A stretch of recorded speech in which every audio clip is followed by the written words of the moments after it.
The Lacoste brand is known for their comfortable, stylish sportswear, but what you may not know is the legacy behind it all. From overcoming adversity and illness in his young life to becoming a world-renowned tennis star and sportswear fashion icon, René Lacoste's life was full of surprising twists, turns, and obstacles. What does it take to overcome all these circumstances to become a revered name in both sports and fashion?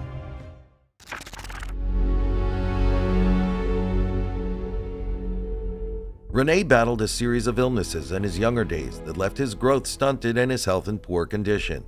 His health often kept him cooped up in the house, unable to play outside or do normal kid things. His family quietly worried about the quality of life he would have when he was older. If these illnesses should continue into René's adulthood, how would they affect his day-to-day life? René battled his health for years, but he never gave up. He dreamed of the life he could have and seemed to almost will himself into better health. Things slowly began to improve for him during his teens. By the time he turned 15, his condition took a turn for the better. As he felt better, he was able to increase his activity. The increased activity in turn made him feel even better, and the cycle began to turn the sickly boy into a fit, athletic young man. The one activity that captured his passion during this time was the game of tennis. Tennis may have honestly saved his life. At 15, he began to compete against others, and the thrill of competition brought him new life. René quickly flourished in the sport, and just as tennis brought René new life, he too brought new life to the world of tennis.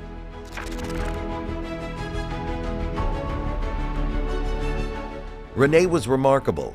It was almost like tennis was made just for him. His lean build and sharp mind made him a formidable opponent, as you were just as likely to be beaten by his strategy as his pure athletic talent. Having been unable to compete or play in his younger years, René had a unique drive and love of the game that turned him into a competitor who could never be taken lightly. René would practice for hours, but he spent just as much time studying the game itself. He would take extensive notes on his games, breaking each win or loss down step by step. He would watch his opponents and, of course, the great players of the time, getting to know their play styles. He would dissect what made them successful or what made them lose. By the time he made his debut at Wimbledon, he knew more about the sport of tennis than anyone else alive at the time.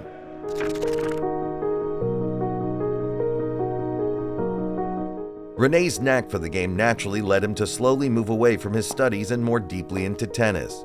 He'd been living in Bordeaux, attending the Polytechnic school there. René found a lot of success in school. Despite being an exceptionally talented student, he found more satisfaction in tennis, and in 1922, he dropped out to pursue the game more fully. That same year, at the age of 18, he was playing at Wimbledon. René was nervous and excited. The young man had only been playing tennis seriously for 3 years, and at such a young age, he had reached heights that many tennis players chase for their entire careers. René went into the tournament with high hopes, but he met his match early on and was eliminated quickly. The elimination was a crushing loss, but rather than giving up and walking away, René did what he did with every loss. He studied it. He noted every step and mistake he made, improving his game every day. Within 6 months, Lacoste had made a name for himself, alongside 3 other rising French tennis stars, as one of the 4 musketeers. The 4 men proceeded to dominate the sport for the rest of the 1920s. The 1920s were a time where if Lacoste was not making headlines, one of his fellow musketeers was. Records were set, championships were won, and the world was, for the first time, truly enamored with the sport of tennis. The 4 musketeers were the first Frenchmen to compete and win in several tournaments in Britain and the United States. Their skill and tenacity awed the world, and at the center of the spectacle, as always, was René Lacoste. René was a darling of the sports world. Being so young and so talented, he was always the talk of the town. His hobbies and interests became topics of discussion, and eventually this would lead to his sense of fashion becoming all the rage. Long before he entered the world of fashion professionally, René publicly displayed a sharp sense of style. In 1923, he famously had his eyes on a particular Crocodile leather bag. His team captain offered to buy it for him if he could win his next match. The following tennis bout was some of the most furious and tightly scored in René's career to that point, earning him the nickname the Crocodile. The nickname became so popular that René actually began having crocodile patches sewn onto his shirts.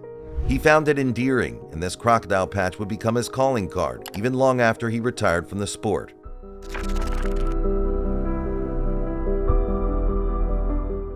After making history again and again in the world of tennis, René Lacoste began looking around for his next challenge.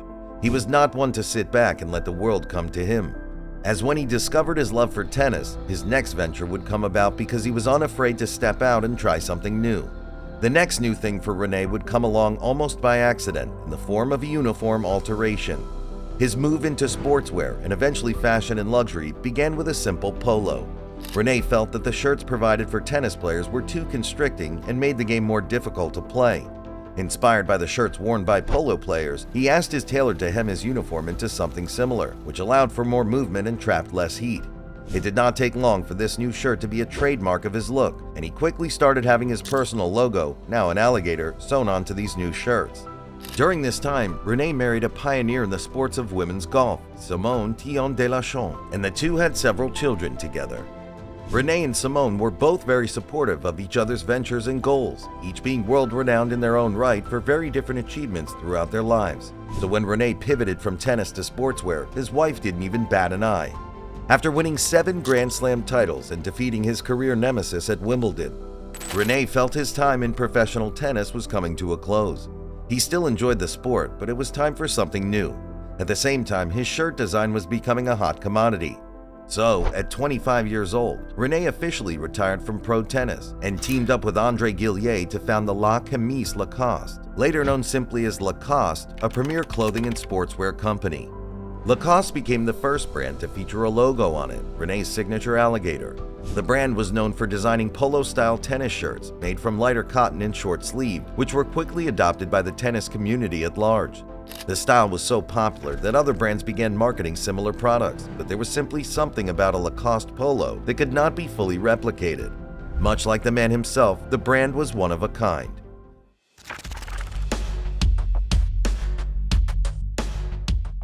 Over the next several decades, Lacoste saw nothing but success. They partnered with Izod, and the Izod Lacoste brand exploded across the globe. Even President Dwight Eisenhower was spotted wearing a Lacoste polo during a meeting with famed golfer Arnold Palmer. The world of sports fashion took an immediate liking to the Lacoste style, finding it to be versatile, stylish, and comfortable. The 1950s and 60s were especially significant for Lacoste. The company began branching out, making more than just tennis shirts, but their tennis shirts remained their most popular item. The alligator logo became synonymous with quality, and athletes and sports fans alike began demanding it in unbelievable numbers. Despite all this success in the fashion world, René never lost his love for tennis. During the early height of his sportswear enterprise, he continued to play in his free time and began developing a design for a steel tennis racket to replace the frequently broken wooden ones of the time. Steel rackets up to that point were seen as inferior, as the threading patterns used in them did not provide the spring and bounce players got from their wooden counterparts.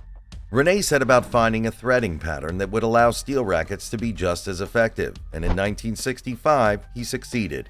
To this day, he's believed to have perfected the steel racket. His designs are still the standard.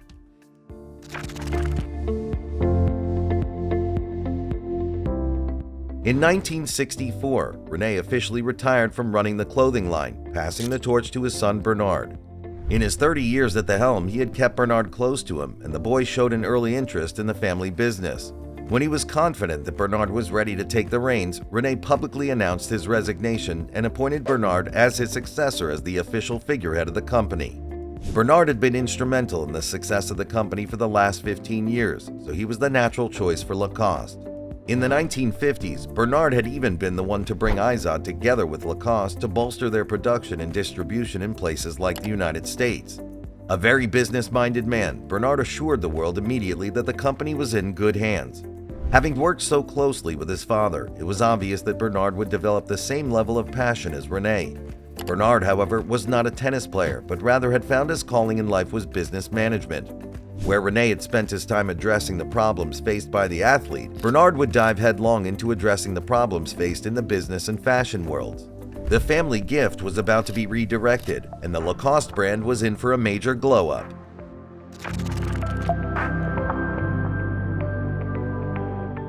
In 1967, Bernard made the difficult choice to stop producing the iconic polos or tennis shirts to help cut down on the effect that the knockoff market was having on the business. Bernard, much like his father, was not one to sit back and let life just happen to him. At his direction, the brand's energy was focused on other products and designs. In 1968, Lacoste broke into the fragrance game, releasing a collaboration with French fashion designer and perfumer Jean Pateau. This expansion of the brand opened up the world of fashion to Lacoste. Over the next 10 years, they tried their hand at making accessories and developed the now iconic Lacoste eyewear and sunglasses, co-designed by the world-famous Cours de Virgile. Lacoste began partnering with other brands and names during the 1970s and 80s. No longer just the company that made tennis shirts, Lacoste was the proud sponsor of things like the Roland Garros in Paris. The first partnership was a massive deal because the stadium had been built in honor of René and the Four Musketeers winning the Davis Cup in the United States in 1927. Lacoste becoming the official sponsor was an obvious move, but a historical one nonetheless. In the coming years, Lacoste would become known as the sponsor of various tournaments and the sole provider of accessories such as sunglasses and bags for the events. Their fragrance and accessory lines began to reach new heights, surpassing even the popularity of the original tennis shirts.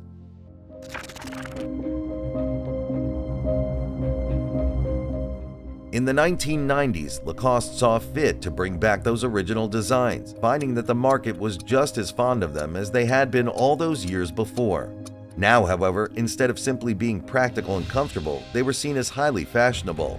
In the modern age, Lacoste has managed to transcend their early place as a sportswear company, establishing themselves as the perfect blend of practical and fashionable sportswear.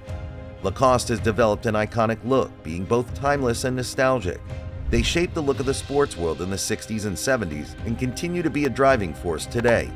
The sportswear world of today has followed the Lacoste model, with brands like Nike and Puma developing lines that meet the needs of the athletes while also looking great. However, no matter how successful these brands are at striking that balance, none of them will ever reach the heights of fashion that Lacoste has. Lacoste will always be the gold standard for fashionable sportswear and accessories. From their origins in the world of tennis to their current place among the great fashion houses, Lacoste has always had one goal: excellence. The brand is built upon the drive and spirit that René showed throughout all of his endeavors. Both as a tennis player and a fashion designer, René Lacoste embodied everything that the Lacoste brand stands for today, and his legacy is one the tennis star would be proud of. If you enjoyed this video, make sure you click the like button below, and maybe consider watching one of the suggested videos on the screen next. Thanks for watching, and we'll see you in the next one.